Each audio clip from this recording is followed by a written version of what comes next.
as it is generally understood, meditation is an escape from life. Mm-hmm. They will deny this. Oh yes, yes, vigorously. Vigorously. But Yes. the fact is, an avoidance, an escape, overcoming life, the miseries of life. Not working from below, but imposing something. Mm-hmm. And meditation is implied also that you must seek God, that you must experience, transcendental state you must get through various practices. You know all that business. Something you progress toward. Progress. That's what. Mm-hmm. Yes, no, that is the common notion. Of course it is. And it is so utterly false. You become my guru, who say, well, I have transcendental experience, whatever that may mean. And you form a system, and because of your beard and of your reputation and circus around it, frills and all that, so I say, he's right, and I follow. I don't understand what is implied in all this. Mm-hmm. Whether it's a personal experience. If it is your personal experience, I don't want your personal experience. It doesn't mean a thing to me. Because you might be deceiving yourself. Obviously you are when it's personal. God is your personal experience. It is a really amazing thing how many students these days have got it into their heads that there's some external something that they can begin to do in order to achieve this end. So, I had a student, you know, who came to class and he wore a little bell, a little Tibetan bell. And the jolly thing, of course, would shake every time he moved in class, and it bothered a few other students. And I waited a few days. I thought maybe the novelty of it would wear off. And one day I walked up to him and put my arm around his shoulder and said, you know, it might be that the bell is wearing you. And he didn't wear it anymore after that. He was capable, though, of grasping that point. Quite. He wasn't offended, fortunately. No. But that's very encouraging. He did grasp it immediately. Maybe we could say he saw at that moment, and the bell went. It wasn't a gradual getting off the bell. That's all. Not wearing the bell 3 days, and then 2 days, and then 1 day. No. Quite. Yes, I understand. Well, then what is meditation? Yes, what is it as such? Then if so that's what I feel, one has to negate all the dictum, all the sanctions, all the things human mind has invented about God, about meditation as a means to reality. Negate all that. Because it's just a human invention. I mean, all the rituals, all the ceremonies, all the paraphernalia that goes on in churches is all put together by human minds. It isn't. Therefore, why should I accept a thing which human minds have put together? They are as deceived as I am deceived.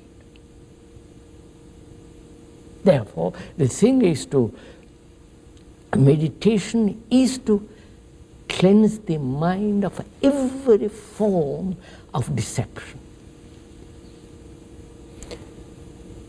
At that point, then, it would be correct to say, even if it's only a partial statement, that it is a clinical activity. Or clinical in the sense non-analytical.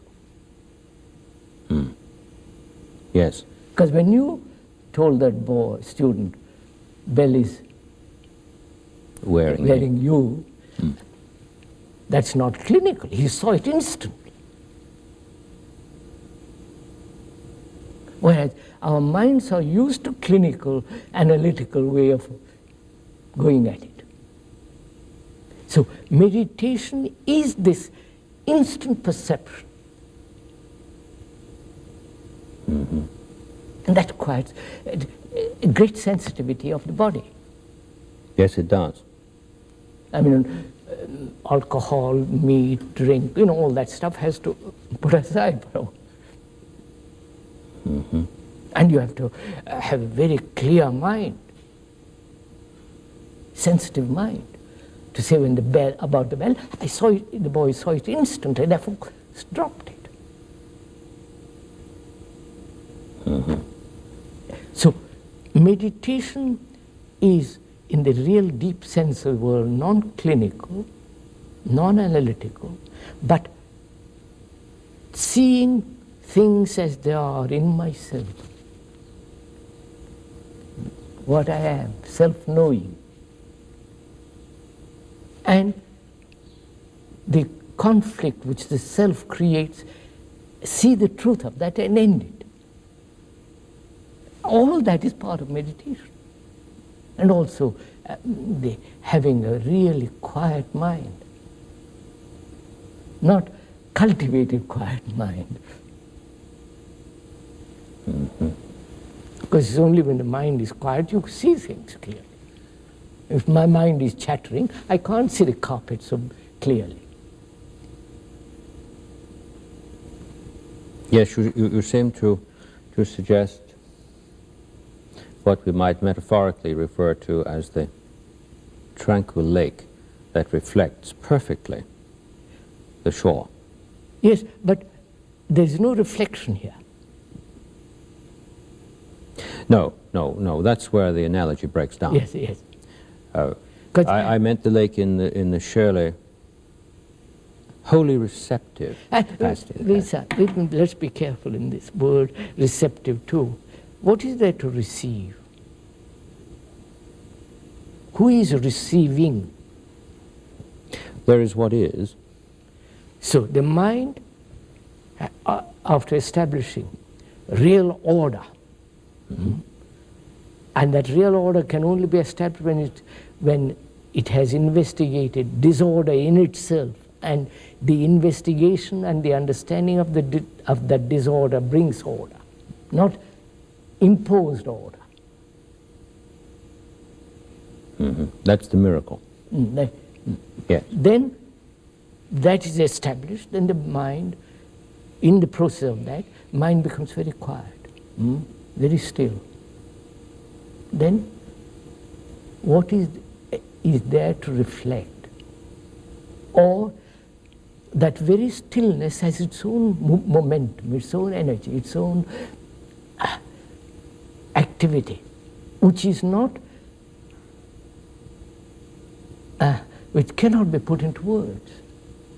There is, mind when it is quiet is not a dead mind. No. It's not a vegetating mind.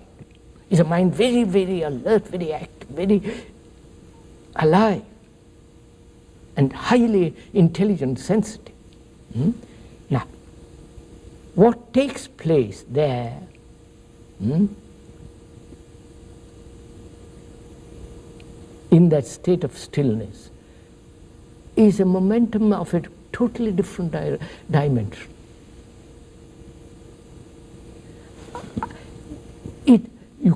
That's why one has to be supremely careful not to deceive oneself.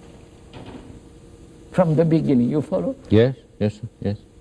And the whole function of the will has come to an end. Yes, I think that's what in our culture we mean by quiet, having a quiet heart. Because we tend to associate heart and will. No.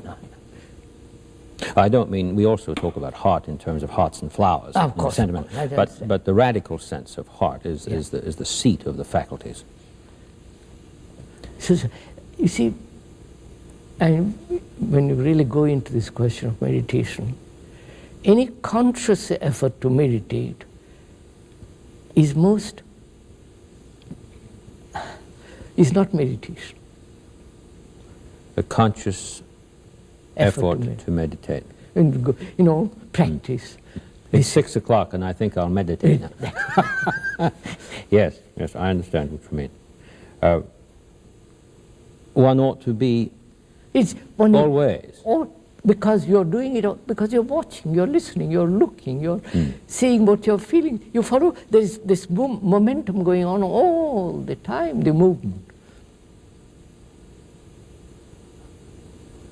I think that's why in our tradition we speak of beatitude not as a state, but as an activity. Yes. When it's understood correctly. You're now, right. I know that most people think of it as a state, but strictly speaking, that's not what the teaching is in our culture, but the beatitude is an activity. Yes. You see, that brings in the question,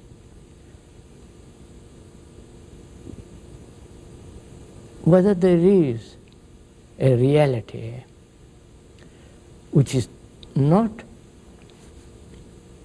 which cannot be grasped by the mind.